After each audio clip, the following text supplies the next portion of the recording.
Alright class, today we're going to be talking about how to generate some really realistic looking items for our still life. This first tutorial, the first actual set of tutorials, so I'm going to break it up into a few parts. This first part is going to be about collecting reference and modeling a high-res version of a piece of watermelon. The second piece of this tutorial series is going to be on texturing it. And we're going to be hand painting our textures. And then after that, we're going to look into rendering. So there's going to be 3 parts here. And then I'm going to do one more part, one last video, and that's going to be all about the complex material systems in Maya, which we can take advantage of. So stuff like the Maya Material X, which is good at simulating metals and glass and all sorts of stuff. Alright, so let's go ahead and get started. So the item I chose is a watermelon, and watermelon was actually kind of a rare thing to see in Old Masters still life projects. I haven't done any research, I'm not sure why, but I'm sure it was hard to come by. And for that reason I chose it. It's a little bit more rare, a little bit more unique. There definitely were paintings of watermelons in these still lifes, but it was more rare. And of course there's some really nice textures going on. The rind is a nice two-tone green, and it's actually a simple shape, so we don't have to focus too much on our modeling. And man, the colors are great. Watermelon is an awesome piece of fruit. So the first thing I did is Google watermelon with two L's. So yeah, if you haven't seen what a watermelon looks like, instantly recognizable to most of America. Great summertime treat. I mean, it's hard to forget what a watermelon looks like, but that being said, there's no reason you should not look up reference. You should always be looking up reference for any item, no matter how well you think you know what it looks like. Look it up. As artists, we are always students of observation. The day we stop observing the world around us is the day when you start becoming a lesser artist. So always keep your eyes open. So first I was looking up watermelon, just plain images of watermelon, great. And then I started looking up the still life masters and seeing what they were able to do back in the day. So I've got quite a few, and you'll have to excuse the low resolution. It's actually quite hard to find Old Masters high resolution images. This one's up there, it's nice. A little less faded in the red. You can probably tell that this wasn't as good of a watermelon as, say, this one right here. Like this one, this cornucopia. And this one's great too. So there's a couple components to our watermelon. What I'm going to be focusing on is just a slice of watermelon, and I think what I'm going to do is add some divots in like this, probably almost exactly like this one actually, where it's nice and straight, a little bit rigid on one edge, and then cuts down. And then we're going to insert some seeds, and then we'll get on to the texturing. Alright, so I'm going to close out all that stuff and start with Maya. So when we think about the size of a watermelon, you generally think it's about a foot wide, right? So 12 inches in centimeters. That's 30 centimeters. So right away what I'm going to do is I'm going to create a scale. And because I know I'm in default by centimeters, I'm going to grab my cube and I'm going to change its width to, oh crap, I already forgot what it was. 30. Oh, I don't know why I doubled it. That'd be a huge watermelon. Alright, so here we go. We have our Maya scene, and now we have basically what is a ruler, which is 30 centimeters wide, a foot wide. Perfect. So the next thing we're going to do is decide what basic geometric shape to start off with. When you think about a watermelon that's been cut like this, it would be really easy to pick a cylinder and then just cut half of that cylinder off and then just kind of curve this around. But instead of doing that, I'm actually going to start with a sphere. And we're going to try this actually a couple of ways. So let me show you the first way that we're going to go about this. So first I'm going to have my watermelon scaled up. You can see that this is very similar to a watermelon because we have the edges which flow up into one point. It's basically how a watermelon grows. We can see that there are all these converging lines on one point. So this would actually be a preferred method of starting off our piece. Another way to go about doing this, though, is to create a cube. And I don't think I'm going to use this method. I'm just going to bring it up for your own projects. This might work better for you, it might not. So I have a cube here, and what I'd like to do is smooth it out into a sphere. And the way I can do that is by going into Mesh, and then going into, I'm sorry, I'm still getting used to 2015. Where'd they move the smooth? Oh, it was in Mesh. Okay, smooth. And I'm going to click on this little box right here. And what this is going to do is very similar to what happens when we hit 3. When we hit the 3 key with an object selected, that smooths out the item. But it's doing it dynamically. I can switch back and forth. This is more of it's a little bit more permanent. So there's 2 different division levels here. We have exponential and linear. So let's try linear because that's what's on by default. We can see that we start to get a sphere. I can hit it again, and we get a sphere. Hit it again to get it even more smooth. And you can see that it's a pretty nice sphere. It's a little bit, it's a little bit blobby. So it's not a perfect method. We can try exponential, and you can see that this will allow you to do stuff like retain hard edges. And of course, you can change this as well. You can say that instead of keeping my sharp edges, I would prefer to smooth this out. And it'll do something very similar to the linear.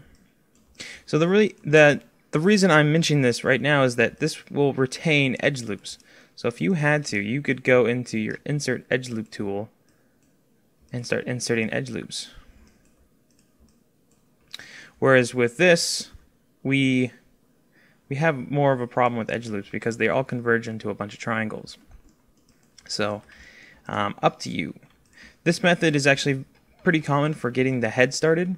When a lot of artists start off creating the head, what they'll do is create this shape and then basically pull out these faces to create the plane of the face,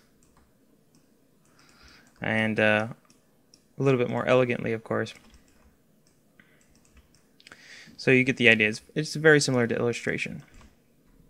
So always remember, you can turn a cube into a sphere.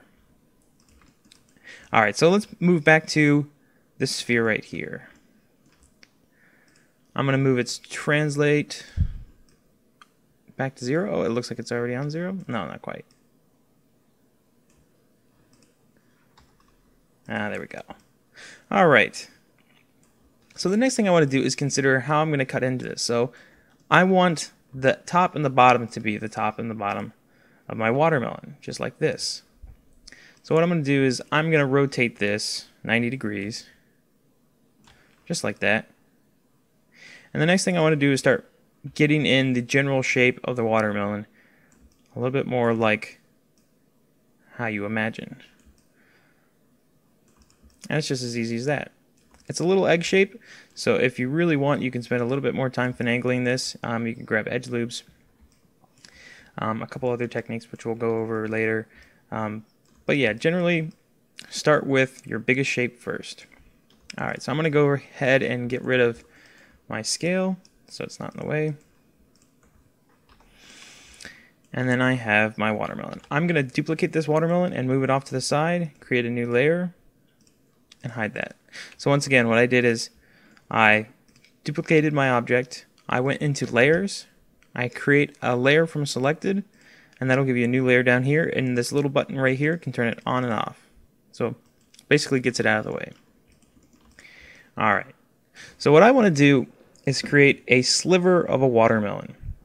So that is pretty easy in this case, because all I really have to do is select a couple edge loops, and then I have my sliver. I'll go with the 3 for now. So basically what I'm going to do is I select what I want to keep, and then I'm going to marquee select holding shift, and that's going to inverse my selection. I'm going to delete that, get it out of the way. And then I think I'm going to move this up a bit,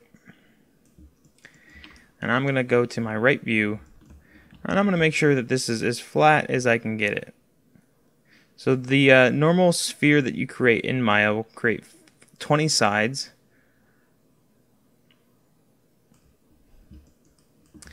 So if you wanted to, you could do the math and basically break up 360 by 40, because this was off by half of its degree increments, and then just enter that number into your thing. But I'm an artist, so I'm eyeballing it.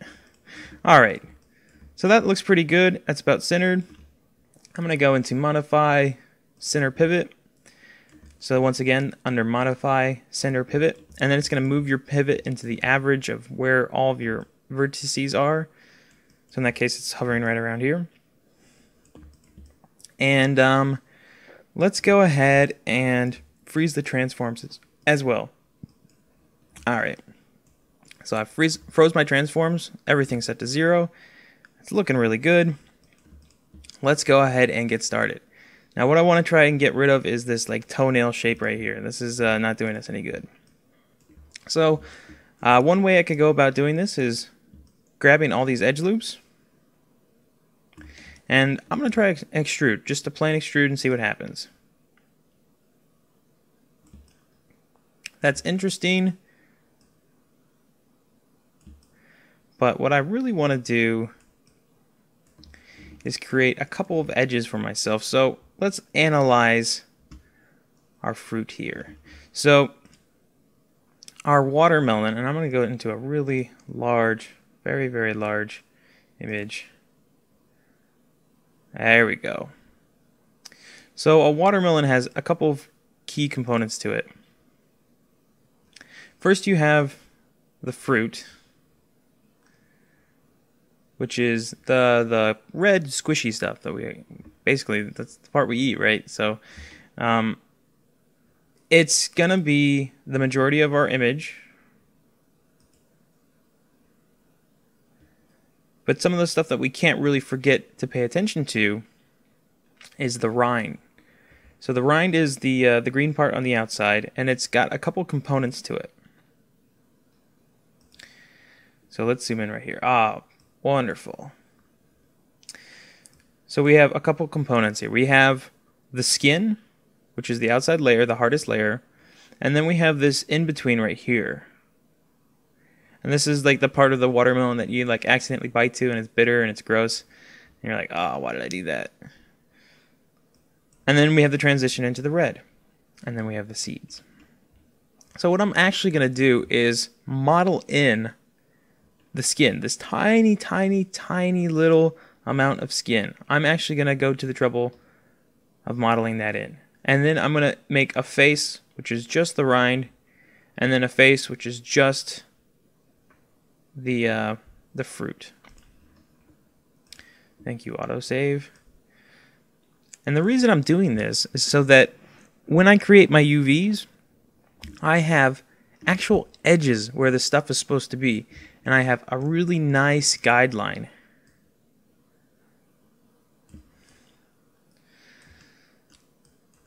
Alright, so that looks pretty good for my skin. I'm going to hit G to repeat my last function.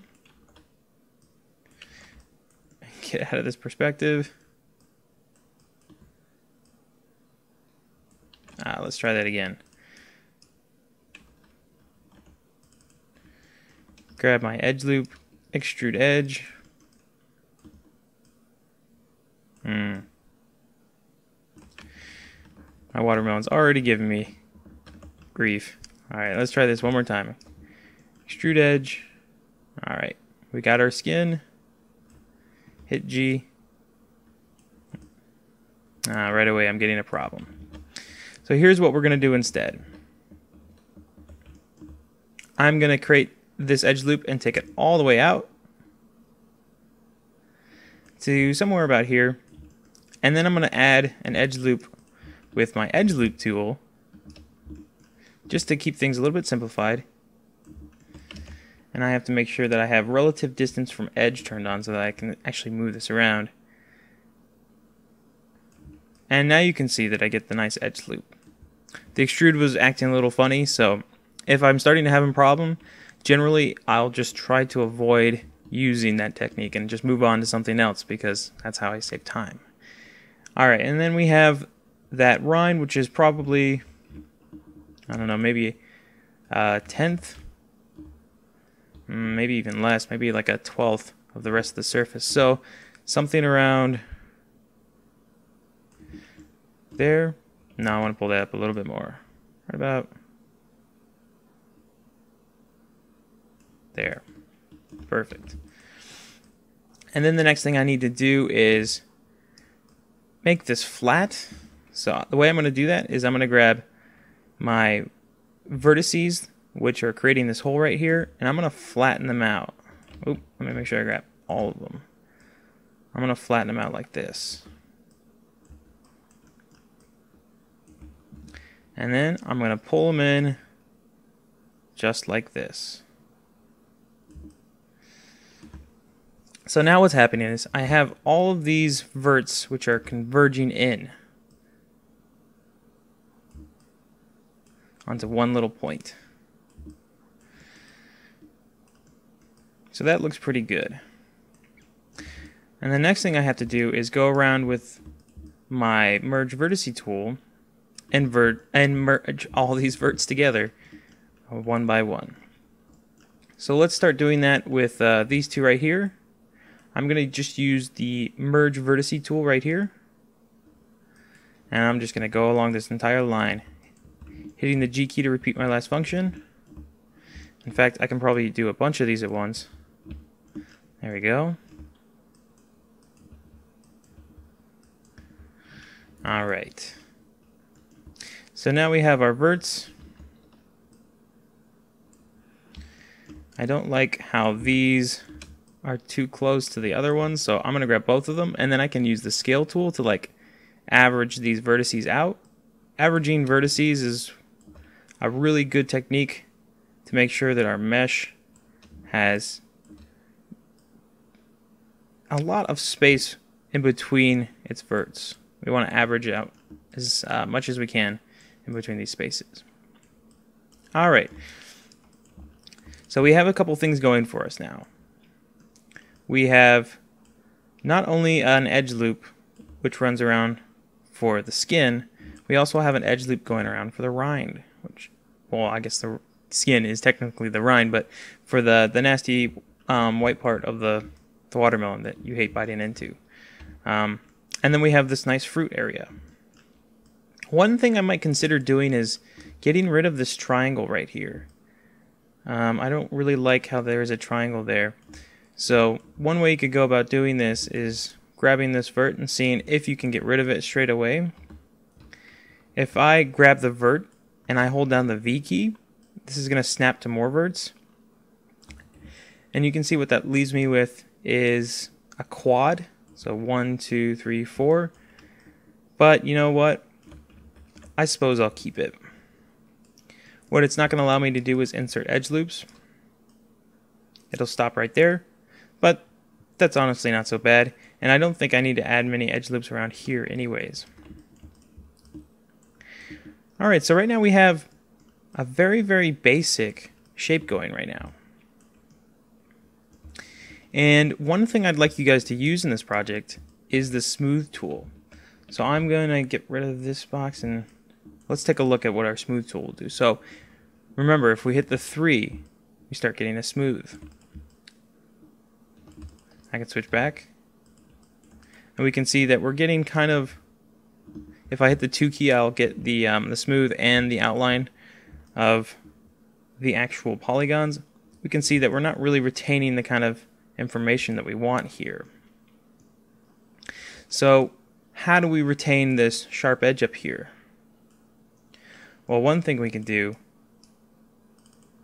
is just grab this entire edge up here, and we could do a bevel, which would basically make two edges, which makes it a little harder, much more straighter. But then that gives us a problem down here. Well, actually, you know what? The bevel worked out pretty well. These triangles ended up turning into quads, so I think I'm actually going to go with that.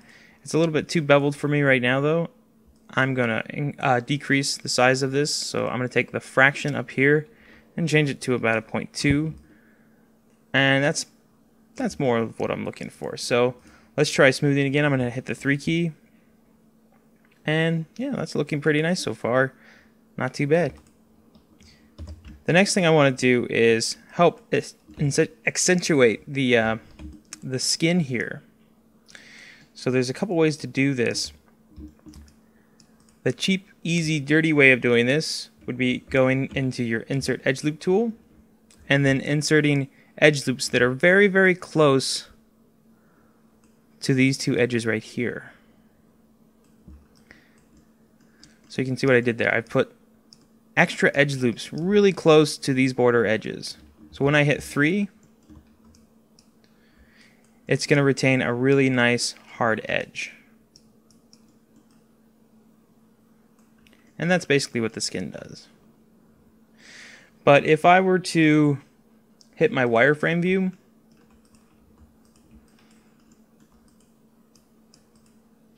now it's actually getting in the way at the moment. It's not bad. I think that actually will work for the skin in this case. What you could do, you could go so far as to grab this entire edge loop around here and then do a little extrusion and then pull that up just very slightly. So I'll show you what that looks like up close. So this is what we call high poly modeling. We're definitely adding in the smallest details possible. And you'll see what that does is it adds a really nice defined lip around the outside. And I think I'm actually going to keep that, but I want to delete one of these edge loops. So I think this one right here is causing the skin to be a little bit too well defined. So if I were to grab this and then delete it, I would delete my edge loop. But the problem is that I haven't deleted the vertices yet. So there's two ways to go about this. You could grab your vertex tool and then just grab all the verts, and you'll see that it's selected the verts in that edge which has been deleted, and then you hit the delete key and it'll just get rid of them. Or before you delete your edge, when you double select it, you can hold down Control and then go to Edge Loop Utilities to Edge Loop and Delete, and it'll do both at once. So you can see I've gotten rid of that.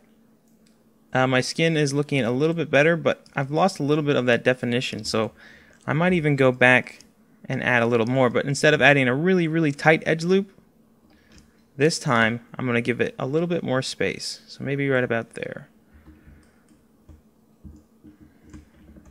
Nope, I'm going to undo. That was a little too much. That's looking quite a little bit more like what I was looking for. There we go.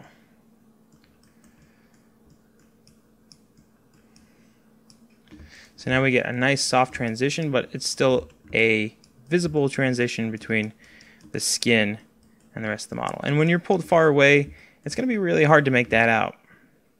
But it's just the subtlety that's just going to help increase the visual quality of this piece. So I'm going to go ahead and save. Haven't saved yet, that's pretty bad. We're going to go into... I don't have schoolwork for this yet. We'll call this Still Life. And I'm just going to name this simply 1W, 1 watermelon. Alright. So I've made some pretty good work so far. You'll see that in my channel box I have quite a long list of inputs. So before things start getting crazy in my, what I want to do is go into Edit, delete all by type, and then History. And that way it's nice and clear, and I make sure that I'm not going to crash Maya at some point in the near future. Alright, so what I think I want to do is one more edge loop where the end of the rind is, because when we think about the rind of a watermelon, usually it's a little bit stiffer than the rest of the watermelon. So I want to help define this edge a little bit further. So I'm going to go into my Insert Edge Loop again. You know what? I keep using that tool too much. Let's go into the Multi-Cut tool, and I'll use Control in this tool. Yeah, see, it's a little shaky still.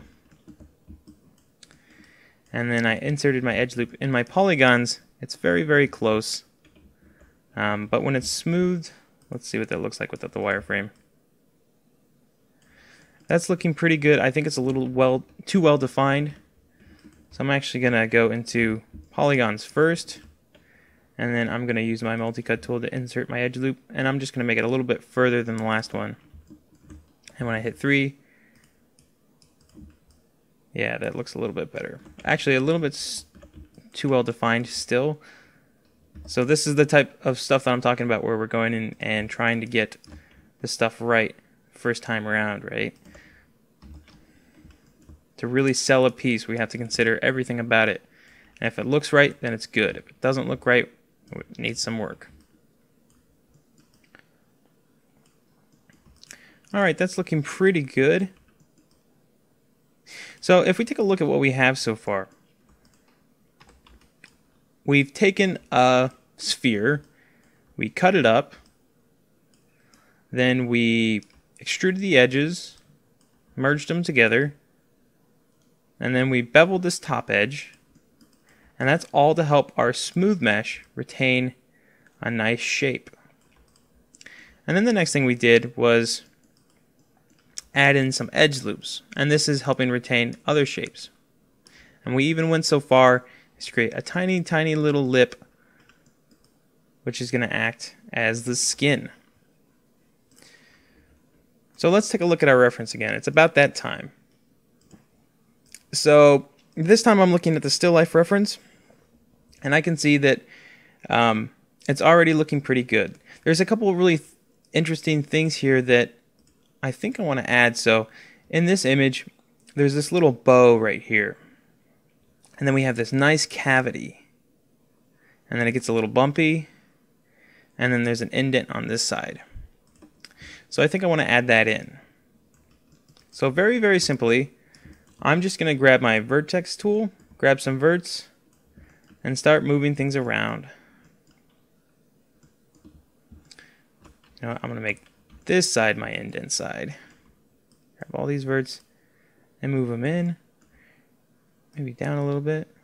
And I have to make sure that my polygons, so I'm working in my smooth mode, but I have to make sure that my polygons aren't being like overlapped, because it's possible to do something like this in polygons, but then it looks a little bit correct here. You just have to be aware that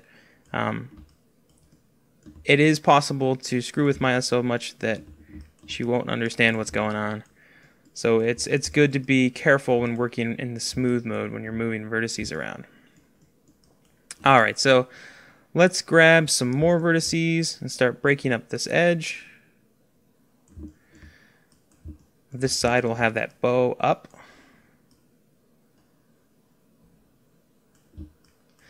That looks a little weird, so I'm going to grab these and make that a little bit more gradual.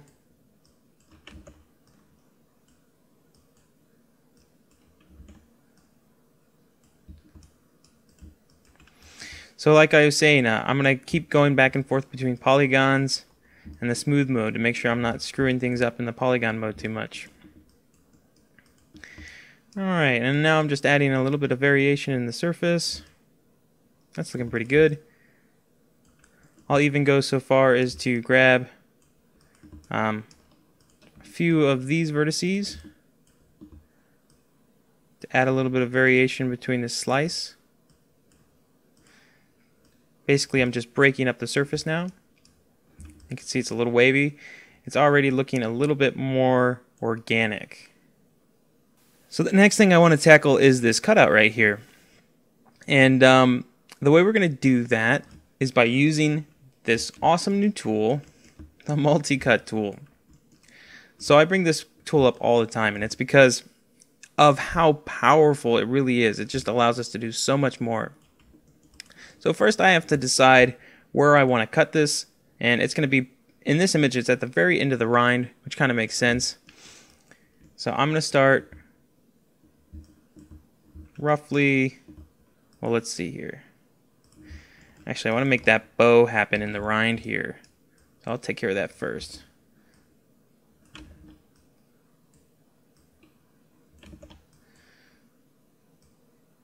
There we go. And then I want my cut to happen kind of right in between here. So I'm going to go into my multi-cut tool, and I'm just going to start on one edge. I just click, click, click, click. I'm just cutting this up.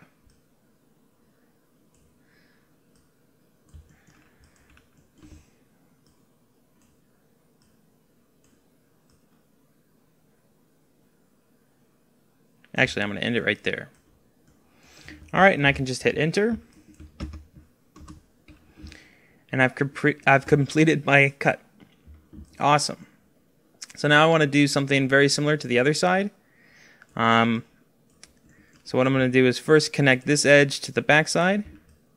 And then, without even looking at the other side, I'm just going to go what I think I remember with that cut.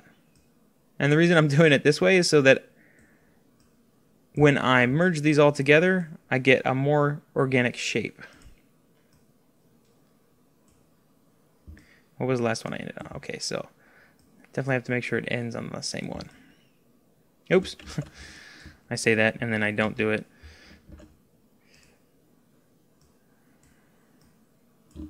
What is it? Okay, this one. Alright. So now what I have is my cutout. And what I can do is just go in here with my face tool and delete these faces.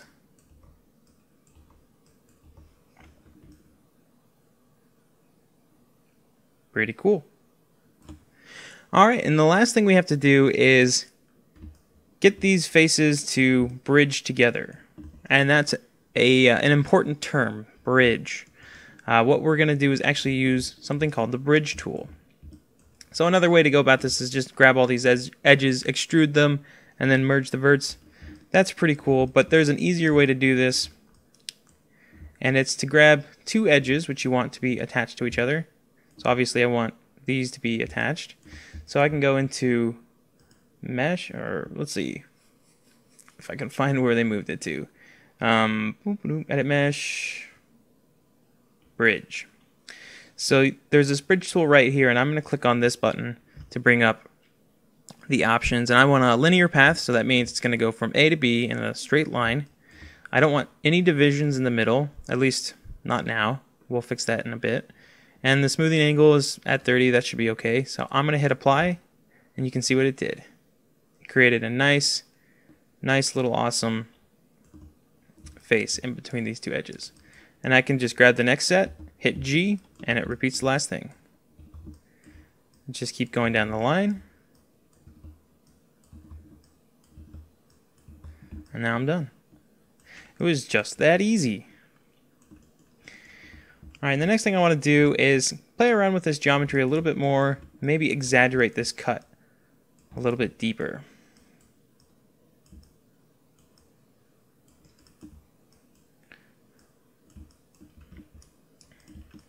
Alright, that's looking alright. So the next thing I have to do is check in my smoothing mode again. And you can see right away that it doesn't look like a sharp cutout like it does here.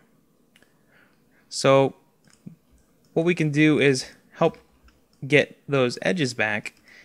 And the way I'm going to do that is by grabbing, well, there's a couple ways to do this. What I'm going to do actually is grab all the faces on this piece right here, and I'm going to extrude all these faces inwards.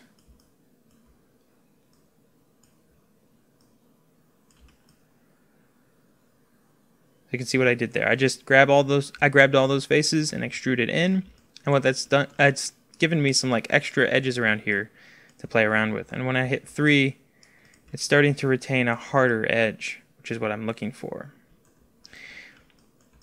And to get more variation, we can start playing around with these vertices again in smooth mode.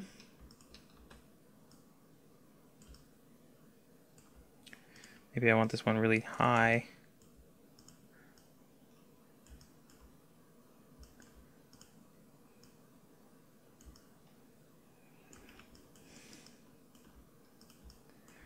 I want this one out a little bit.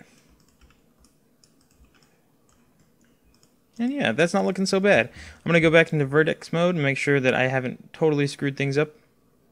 And it's actually looking okay. You can see that the vertices are definitely being... there's some really harsh angles going on here. But that's actually okay for now. And I think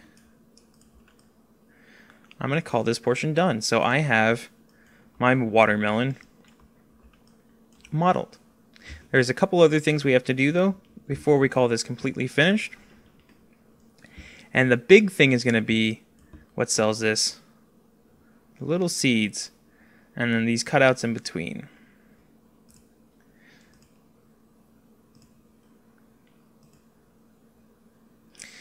So you can see depending on the type of watermelon, we have different cutouts. This one actually is very, very smooth until you get to the seeds.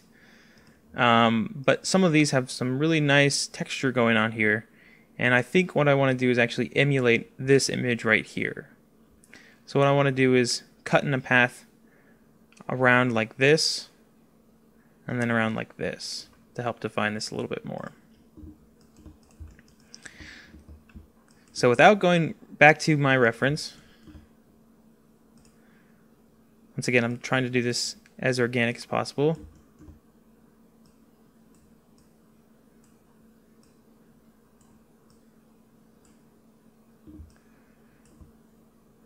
I think I'm going to come down here.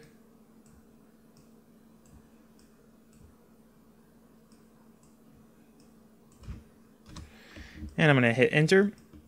You can see that I have a problem right now, and that's that these two vertices are causing this face right here to be an n-gon, because we have 1, 2, 3, 4, 5. You know, there's too many edges happening right now. So what we can do is kind of get these to teeter out. So one way to do that is just to have them meet into one spot like that. That helps solve our problem. And I think that's going to be the simplest way to do that. And the next thing I want to do is add an extra little ridge, which is going to help here.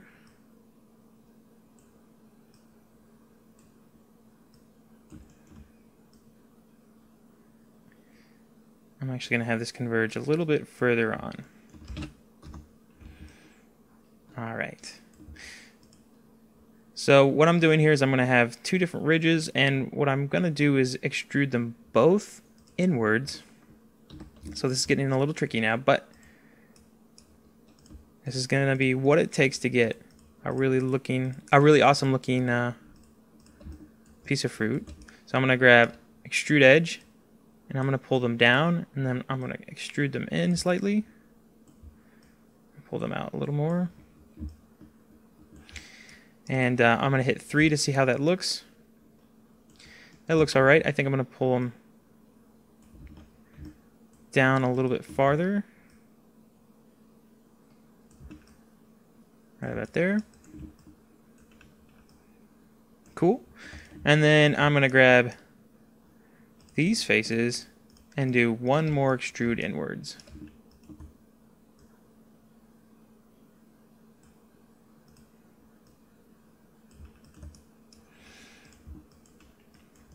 Alright, now we have an interesting looking piece. We have some nice ridges, which are mostly organic. Once again, these are pretty soft right now, so if you wanted to help accentuate, you know, a non-uniform shape, you'd have to go in and change the vertices around a little bit. You can see that these verts are all very strong right now. So here's a new tip. Yeah, I'll go into it. So there's this tool right up here, and this is the Sculpt Geometry tool. If you click on that, you get a nice big brush, and what you can do is hold B and then move back and forth with your mouse, and that's going to scale your brush. And what this is going to do is do a couple operations over here. Anything from push, pull, smooth, relax, pinch. And I'm going to try relax first. I'm going to pull my... first I have to make sure I'm in object mode, so I grab all those verts. Grab this tool again, and I'm just going to smooth this out. I'm going to use the smooth.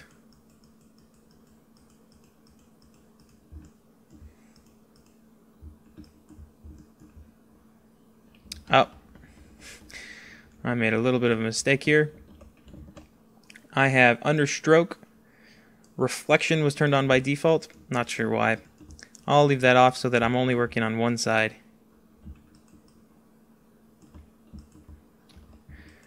I'm going to switch back into this mode, make sure I'm not screwing things up too much. As you can see, things are starting to get a little weird looking. So let's hit 3 again, smooth it out, and there we go.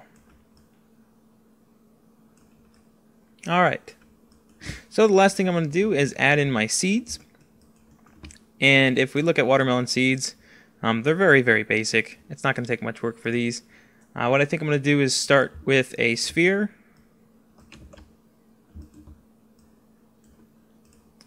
I'm actually going to pull the polygons down on this. I'm going to make it a 12 by 12.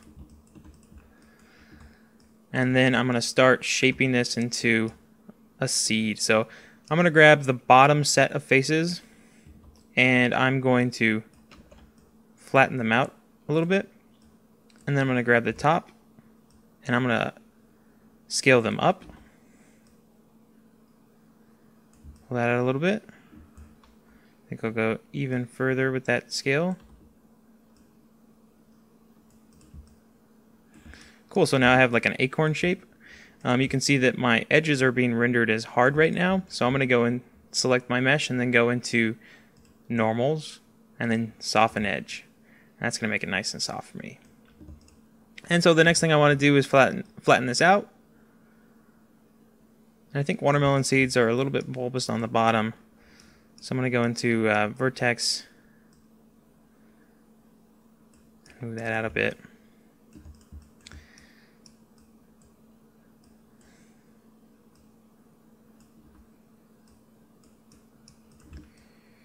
And there we go. We have one really big seed. Before I start duplicating this though, because I'm going to have many of these seeds tossed around, what I want to do is go into my edit, UVs, UV texture editor, and I'm actually going to unwrap these UVs first so that I don't have 100 of these little seeds tossed around and I, have to undo or unwrap every single set of UVs for every single piece. I'd rather just unwrap the UVs on the first piece and then work my way from there. This piece is bothering me though. There we go. Alright, so the way I'm going to do this is I'm going to create UVs in the Z-axis because that's going to look at the wide side of this. So I'm going to go into create UVs, planar map, Z, and I'm going to hit apply. And you'll see I have my full seed here. And I also have a problem, is that I have overlapping UVs at the moment. So let's think about this. Where would be the best place? Sorry, I keep moving things around. Where would be the best place to cut the edges along this seed? And I think it's going to be along this entire length on the outside, because that's the harshest edge in this piece. And also, it'll be it'll be better hidden because it's on this harder edge. When you're looking at it in a narrow sense, it's going to be a little bit less of an area to see. So I'll go ahead and cut that. Go to my shell. I just clicked, and then I'm going to move this off to the side. And now you can see I have two halves of my seed. This side I'm going to have to flip so that I don't have that red. And real quick, I want to change my grid back to a normal size. And next thing I want to do is unwrap this. So, well, actually, it's already been unwrapped, but I want to unfold it. So I'm going to select all the verts. Make sure that I don't have pin borders over here. So you can double click on this to pull up the tools options. So I'm going to select all those and unfold a little bit. Do the same thing with this side. And there we go. So I know whenever I duplicate this item, it's going to have the same exact UVs as this. Which means later I can just move these UVs around and I don't have to literally unwrap every single seed, because that would take way too much time. Alright, so now that we have our UV set on the seed, I can start placing it in the scene. First thing I want to do is probably pull it down a little bit. And before I start anything, let's look at our reference one last time. So it looks like the seeds along this edge are they have the same relationship. They're all pointing towards the middle of the melon. So I'm going to try and retain that. And then these seeds over here where the chunk has been ripped out are kind of scattered. And then there's a couple that are just indented in random places. So that's what I'm going to go for. So first I'm going to do the seeds around this edge. I think most of these are on their side. Let me double check. Yep, most of them are on their side. And they're all pointed towards the melon. And here's what I'm going to do. I'm going to go into, I guess it's going to be my back view. And now I can see this here. And what I'm going to do is just duplicate this a bunch of time without worrying about rotate.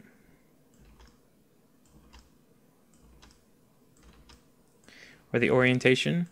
I'm basically just placing these where I think it'll look good in relationship to other pieces. Alright, so the next thing I want to do is grab each one of these individually and just start moving them into their destination. I'm not worrying about rotation yet. I'm just pulling them in so that they meet the actual surface.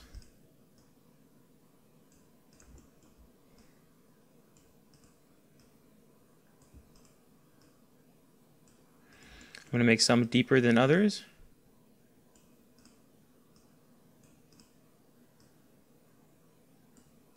These ones on the top are a little harder to see in the image, so I'm going to keep that.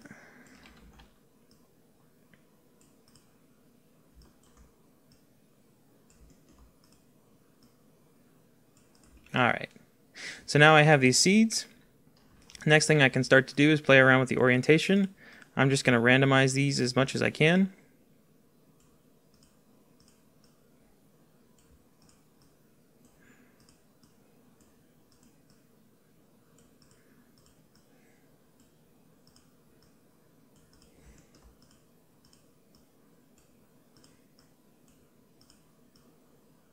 Oops, so it looks like I have a duplicate there. Move that out of the way.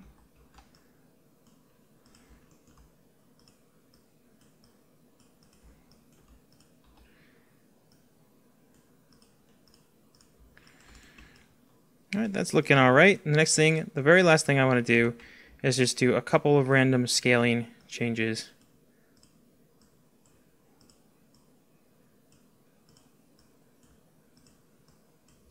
Just breaking up the flow of all this stuff.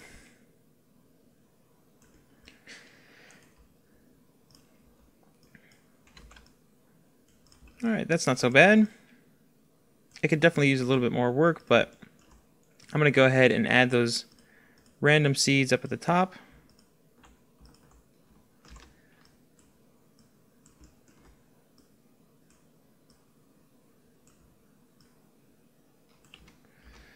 So I'm just going to duplicate and move these around, basically just scattering them.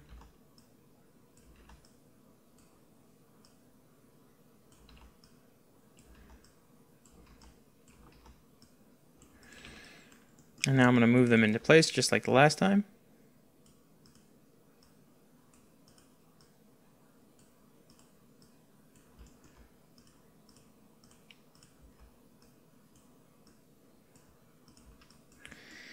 And then the last thing I'm going to do is play around with the rotation.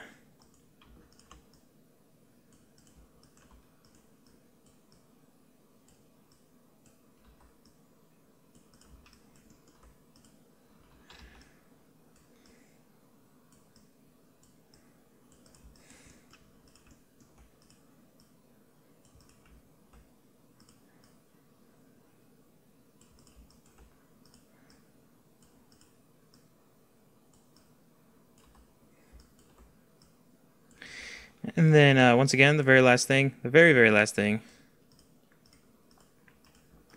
play around with some of the scaling. Oop.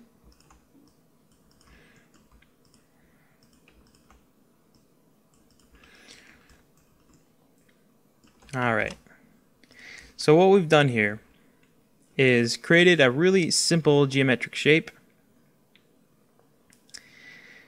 We cut it up, we extruded the faces in, we added our edge loops, I'm just going to bring that in a little bit more. We added our edge loops, we went so far as to add a real amount of irregularity to the surface. And then what we did was add the icing on the cake, which would be these seeds, which are actually a little bit too protruded. Take some of these and move them in. Okay, I'm going to create a layer from selected with my big mesh. You can see that this is on its new layer. And I'm going to hit this button twice right here, the one next to the visibility. And this basically means I can't select it.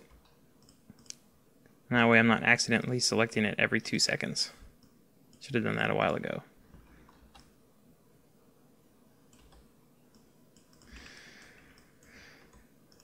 All right.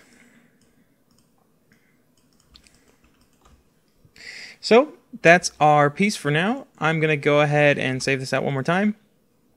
And the next portion of this series is going to be how to take all of this, unwrap the UVs, and then start texturing. So you will notice one thing.